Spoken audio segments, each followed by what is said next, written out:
अस्सलाम वालेकुम friends, welcome to YouTube channel knowledge hub. आज का जो हमारा सब्जेक्ट है वो है financial accounting MGT 101।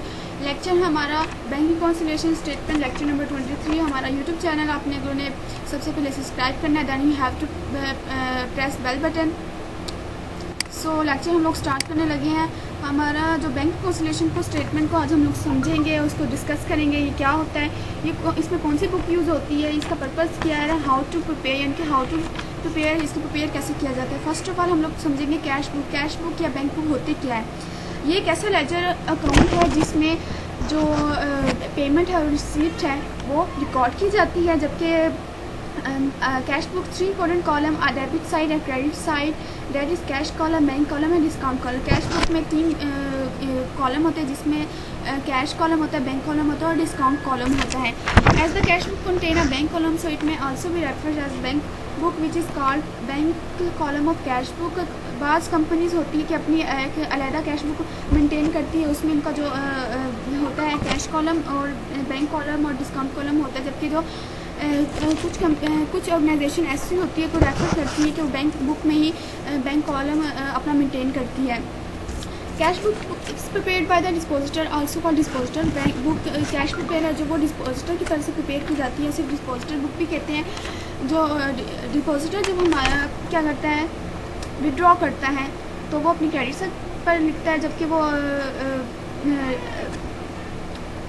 Normal balance जो है कैश बुक का वो डेबिट होता है। How are its overdraft balance will be credited बिना लाइबिलिटी ऑफ डिपोजिटर, जबकि लाइबिलिटी जो होती है डिपोजिटर की, जो इसका ओवर बैलेंस होता है वो क्रेडिट होता है। नॉर्मल जो इसका बैलेंस होता है वो डेबिट होता है, जबकि इसका जो अनफेवरेबल बैलेंस होता है वो क्रेडिट होता है। नेक्स्ट है हमारे पास पासबुक क्या होती है। मैंने depositor open a bank account, जब कोई डिपोजिटर अपना बैंक अकाउंट ओपन करवाने जाता है तो जो बैंक होता है उसे एक किताबचा शाया करता है। जो किताबचा होता है वो डिपोजिटर की अपनी पोजेशन में होता है, जबकि जो उसकी मेंटेनेंस होती है वो बैंक बुक खुद मेंटेन करता है। इसका ट्रीटमेंट होगा कि जब passbook is prepared by the bank but remain in the depositor position. जैसा मैंने आपको बताया कि जो पासबुक है वो बैंक बुक जो बैंक प्रिपेयर करता है, जबकि उसकी जो पोजीशन होती है डिपोजिटर के पास होती है। इसका जो फेवरेबल बैलेंस होता है वो हमारा होता है क्रेडिट होता है, जबकि जो इसका अनफेवरेबल बैलेंस होता है वो डेबिट होता है। यानी कि जो इसका नॉर्मल बैलेंस होता है वो क्रेडिट होता है और जिसका अनफेवरेबल बैलेंस होता है वो डेबिट होता है। नेक्स्ट है हमारे पास बैंक स्टेटमेंट। बैंक स्टेटमेंट क्या होती है। बैंक स्टेटमेंट का जो ट्रीटमेंट होता है ऐसे बिल्कुल ही पासबुक बिल्कुल लाइक पासबुक जैसा होता है। इसे इलेक्ट्रॉनिक स्टेटमेंट भी कहा जाता है। ये एक अपडेटेड वर्जन है पासबुक का। It is statement which is issued by the bank periodically on customers request recording the record of the balance in bank account of customer. ये एक ऐसी स्टेटमेंट है जो कि बैंक की पीरियडिकली कस्टमर रिक्वेस्ट के मुताबिक प्रिपेयर की जाती है in the bank account of customer के अकाउंट में। In this matter, in here a bank statement is sent to the depositor by the bank by email, or it can also be downloaded from online bank account called as electronic bank statement. जैसा कि आप लोग जानते हैं, this model era में जो bank electronic bank statement है हमारी, ये बैंक हम ईमेल के ज़रिए भी अपने कस्टमर्स को जारी करता है और ये ऑनलाइन भी डाउनलोड हो सकती है। नेक्स्ट है हमारे पास bank reconciliation statement. Bank reconciliation statement क्या होती है। बैंक रिकॉन्सिलिएशन स्टेटमेंट एक ऐसा प्रोसेस है जो कि दो अकाउंट्स को मैच करने, दो अकाउंट्स के बैलेंसेस को कंपेयर करने या उनको मैच करने को, बराबर करने को बैंक रिकॉन्सिलिएशन स्टेटमेंट कहते हैं। जब कोई डिपॉजिटर अपने अकाउंट के बैलेंस और जो उसके अकाउंट के बैलेंस बैंक में पड़े हैं उनको मैच करता है, और अगर उनका बैलेंस दोनों साइड का बैलेंस बराबर नहीं आता तो उसके लिए जो वो बनाता है स्टेटमेंट, वो हमारी बैंक रिकॉन्सिलिएशन स्टेटमेंट कहलाती है।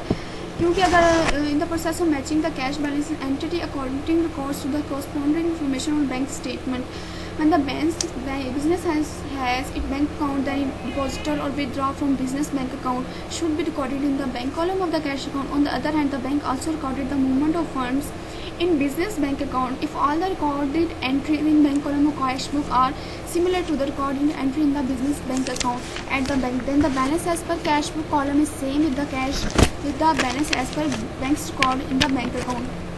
Unfortunately, such balances are not equal in practice due to various causes of disagreement, especially in current account where frequent movements of funds are made.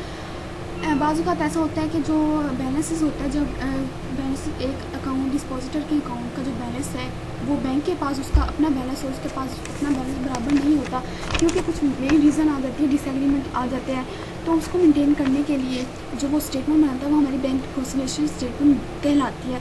इसी तरह जो डिसएग्रीमेंट आते हैं वो हम लोग डिस्कस करेंगे।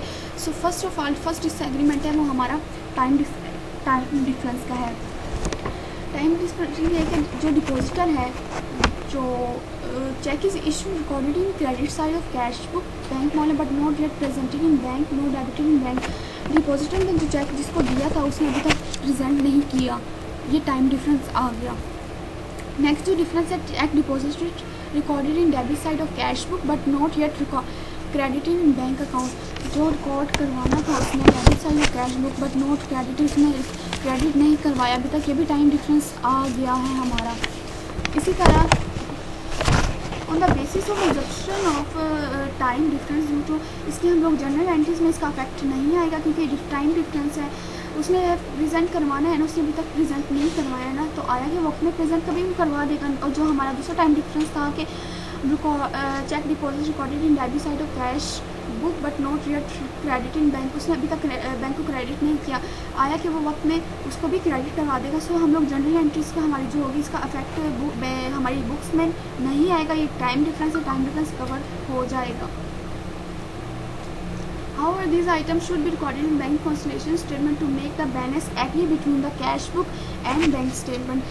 Next है हमारा unrecorded item in cash book and adjusted the cash account। जो unrecorded item होते हैं कैश एडजस्ट, हम लोग एक अकाउंट कैश अकाउंट मेंटेन करते हैं एडजस्ट करने के लिए, हमारे जो डिसएग्रीमेंट हुए होते हैं तो वो हमें कैसे रिकॉर्ड करेंगे, जिसमें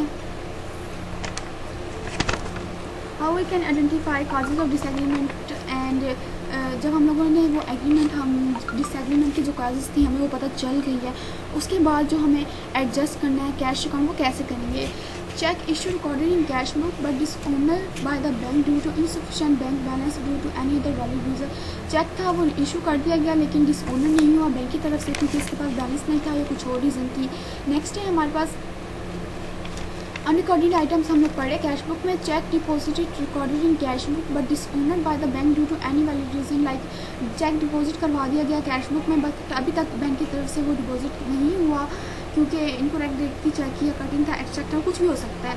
नेक्स्ट है हमारा डायरेक्ट डिपॉजिट और direct payment reduce in bank account but not recorded in cash book etcetera. जो डायरेक्ट पेमेंट्स थी, एक एम्प्लॉय ने दूसरे एम्प्लॉय के बिहाफ में डायरेक्ट पेमेंट कर दी उसके अकाउंट में और उसको अभी तक इस बात की इंटीमेशन, इस बात की कंफर्मेशन रिसीव नहीं हुई, तो ये भी हमारी आइटम्स में शुमार होगा अनरिकॉर्डेड आइटम इन कैश बुक में। नेक्स्ट है हमारा बैंक चार्जेस। बैंक ने कुछ चार्जेस इशू किए हमारे उस पर, तो हमें ये भी नहीं पता और हम लोगों ने नहीं रिकॉर्ड करवाए, तो ये भी अनरिकॉर्डेड आइटम कैश बुक में होंगे। Next profit credit to our bank account, हमारे बैंक ने हमें प्रॉफिट क्रेडिट किया तो वो भी हमारे अनरिकॉर्डेड आइटम कैश बुक में, यानी कि एडजस्ट द कैश अकाउंट में ही आएंगे।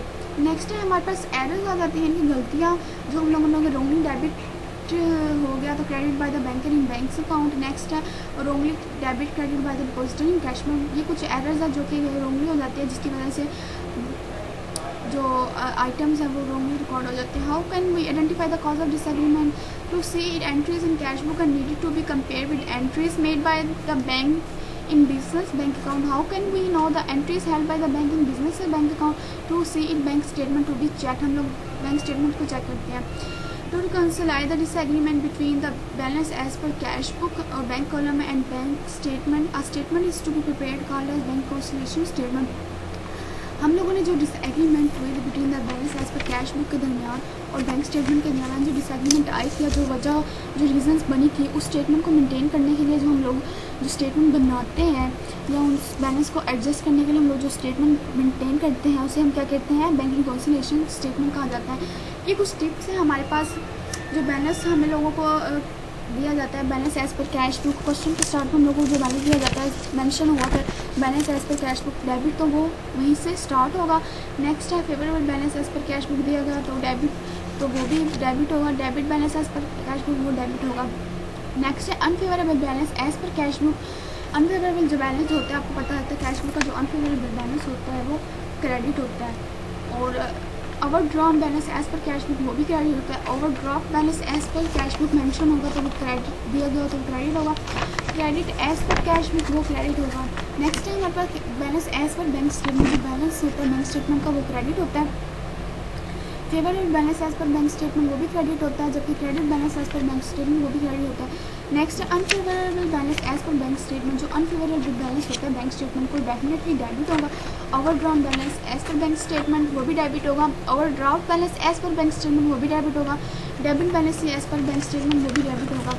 नोट ये balance as per cash book mean the balance as per bank column of cash book or balance as per bank book. On the other hand, the balance of bank statement and passbook are considered same to attempt the question. Different causes to test the story है, आप लोगों को वही बात जो हम लोगों ने ऊपर डिस्कस किया है कि कब डेबिट होगा कब क्रेडिट होगा, कब क्रेडिट होगा और कब डेबिट होगा, कौन सी बुक में डेबिट होगा और कौन सी बुक में क्रेडिट होगा। These are causes of these balance. इसमें बताया गया कि कॉज ए में फेवरेबल बैलेंस होगा कॉलम ऑफ कैश बुक का, जबकि कॉज बी में unfavourable balance column of cash book का। नेक्स्ट है कॉज सी में favourable balance as per bank statement given हम agree with the balance as per bank column of cash book. Cause D में unfavourable balance as per bank statement is given to agree with the balance as per bank of column. So इससे related हमें quiz दिया गया है, while preparing a bank reconciliation statement which of the following is referred as favourable balance. जब हम लोग bank reconciliation statement बनाते हैं तो हम लोगों को कौन सी ऐसी फेवरेबल बैलेंस होता है वो कौन होता है debit balance of bank book and credit balance of bank statement. Next हमारा क्विज है which of the following is referred as overdraft. वो कौन सा ऐसा है जो कि हम लोग रेफर करेंगे ओवरड्राफ्ट में, वो होगा debit balance of bank statement. So friends, आज की हमारी जो बैंक रिकॉन्सिलिएशन स्टेटमेंट पर हमारे आज लेक्चर था वो ख़त्म हो जाते हैं। होप्स हो कि आप लोगों को बैंक रिकॉन्सिलिएशन स्टेटमेंट समझ आया होगा, इसकी ट्रीटमेंट समझ आया होगा। इंशाल्लाह I will be present in my next video. Take care, अल्लाह हाफिज़।